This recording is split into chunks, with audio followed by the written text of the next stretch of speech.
dari lokasi warung Akang tuh jauh nggak sih ke sini?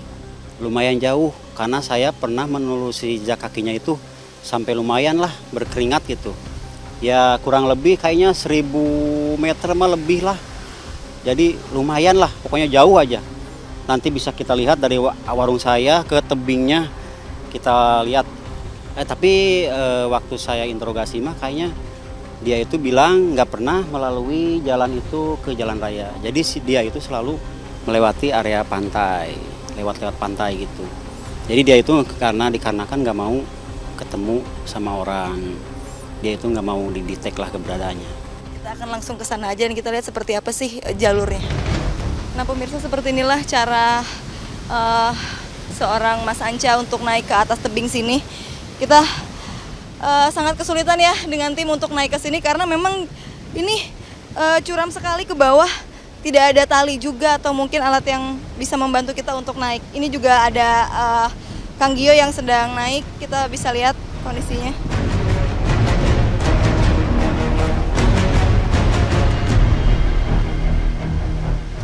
Ini masih ke atas lagi Kang atau ke sebelah mana? Oh ke atas lagi.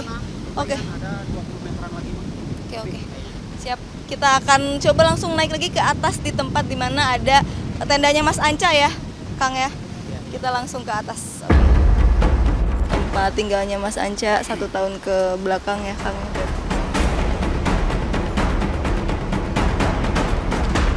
Berarti memang di sini titiknya. Iya betul, di sini, tepatnya di sini.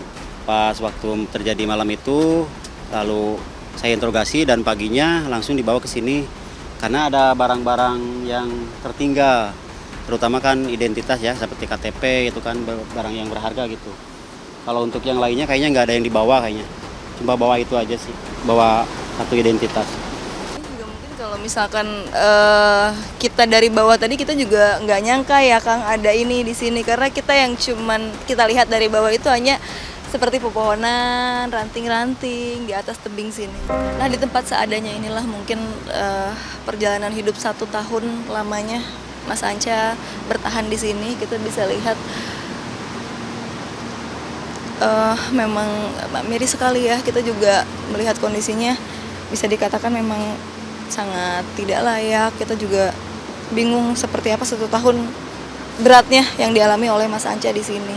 Kita bisa melihat barang-barang peninggalan dari Mas Anca, mulai dari air, ini persediaannya mungkin untuk memasak atau juga untuk mandi sesuai keterangan dari Kang Gio tadi. Terus ada barang-barang bekas yang dipakai juga untuk kebutuhan memasak mungkin ya. Lalu masih ada juga barang-barangnya seperti sendal. Di sini kita bisa lihat dikumpulin juga ya. Kita nggak tahu ini bekas apa. Cuman memang masih ada di sini. Ini juga kaleng-kaleng yang sepertinya digunakan untuk alat memasak. Lalu ini masih menumpuk juga sisa-sisa pakaian dari Mas Anca. Ada alat sholat juga pemirsa. Ini ada sejadah, ada sarung. Bahkan di sini juga kita lihat terselip ya sebuah kopi ya di atas ini.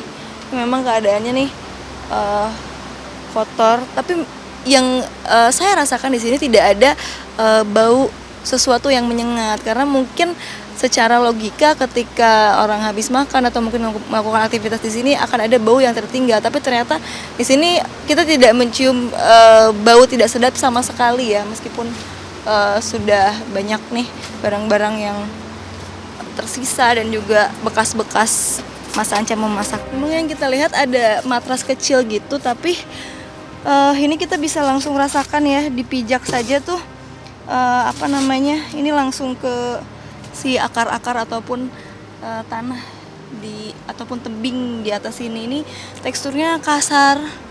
Terus yang saya rasakan juga memang ini karena tendanya tidak terlalu besar, ini cukup sempit dan juga sesak ya, apalagi yang kita lihat ternyata tidak ada penerangan juga seperti lampu atau mungkin apapun yang bisa menerangi ketika di malam hari kondisinya. Waktu saya pertama kali ke sini, yang saya bayangkan ngeri. Jadi saya nggak bisa bayangkan kalau saya tinggal di sini, jangankan untuk 1 tahun atau lebih. Kayaknya untuk sehari semalam aja, saya udah tahu tempat ini seperti apa. Dan setelah saya lihat kondisinya langsung seperti ini, saya jamin nggak bakal ada yang kuat tinggal di sini. Apalagi sampai selama 1 tahun. Saya jamin nggak bakalan ada yang kuat. Dia jalan dari arah sana ya, dari arah sana. Arah tebing tadi berarti Ya, ya? arah yang sana ada tangga sana ya. Jalan ke sini dan turun lewat situ. Lewat situ Oh, kenapa turun lewat sini, Kang? karena mungkin targetnya dia masuk lewat sana yang tadi itu, Oh, yang ini atas nggak sana. bisa turun tangga langsung ke sini ya? Nggak bisa karena kalau malam kan dikunci. Oh, ini ditutup kalau malam tuh. Dikunci. Jadi dia itu lewat sana seperti yang tadi itu. Jadi dia naik ke sana tuh. Ayo kita lihat naiknya ke sana. Dia lewat sini tuh Ke bawah. Oh, dan ke sini, naiknya lewat sini. Jadi masuk lewat sana. oh, masuknya lewat sela-sela kayu ini ya, Kang? Iya betul, lewat sela-sela ini. Oke, oh karena memang disimpannya di daerah sini. Iya, karena jenis makanan yang saya simpan itu selalu di area dapurnya. Kalau dia masuk, udah masuk ke dalam situ, dia suka sini lah, areanya di sini, dia lama di sini, berdiri. Ya seperti ini tepatnya. Di Ngecek sini. ya, Kang. Terus biasanya dia di area sini juga. Oh, lihat kulkas juga. Iya, biasanya. Dan kalau untuk kadang dia suka di area sini juga. Sekitar area sini. Itu yang saya tahu ketika saya pasang CCTV. Dan CCTV lebih tepatnya itu. Posisi CCTV-nya di atas. Oh, ini Jadi, ya iya. dipasang. Gitu. Jadi begitu dia masuk langsung ke detect sama CCTV-nya. Ya awalnya sih kayak biarin aja lah gitu kan. Dari awal Oktober ya. Terus ya udah hampir setahun baru ngerasa penasaran gitu, jadi siapa gitu, takutnya ya kita kan nggak tahu, kita kan punya warung di sini, takutnya ada hal yang lain lah yang nggak tahu lah gitu kan. Nah, akhirnya kan saya ngomong sama suami, ya kita beli CCTV aja gitu, jadi biar lebih tahu, soalnya misalkan dirondain takutnya nggak datang gitu kan ya, makanya ya udah kita beli CCTV aja gitu. Iya karena sebelumnya lihat di CCTV kita juga udah perasaannya udah beda, udah melas gitu, udah kayaknya udah beda aja gitu. Nah pas ada kabar katanya ketemu, kebetulan saya kan lagi sakit ya, lagi nggak enak badan, jadi saya pulang, suami di sini. Pas dia telepon, mah tuh yang masuk ke rumah yang masuk ke warung udah ada, udah ketangkep. Saya langsung ngomong jangan sampai itu anak dipukul apa diapain, jangan sampai gitu kan. Akhirnya saya kan kesini dari rumah kan ke warung, pas ketemu ya lo nggak ada rasa marah apa gimana, nggak ada sama sekali. Pihak keluarga itu ya yang bisa menjemput keluarga dari Tasik ya, karena pas waktu interogasi itu saya tanya kan dia kuliah ya, sempat kuliah di kota Bandung. Jadinya saya kan kalau namanya anak kuliah pasti dia pengguna medsos. Makanya saya tanya, ketika saya tanya dia mengaku emang punya. Terus dikasihlah ponsel sama teman saya dan dia buka akun Facebook ya, keluarlah itu akunnya dia dan dia langsung itulah nyambungnya ke saudaranya yang di kota Tasikmalaya. Dan kebetulan dia juga yang pada waktu itu menjemput ke lokasi di Pantai Madasari pada pagi harinya.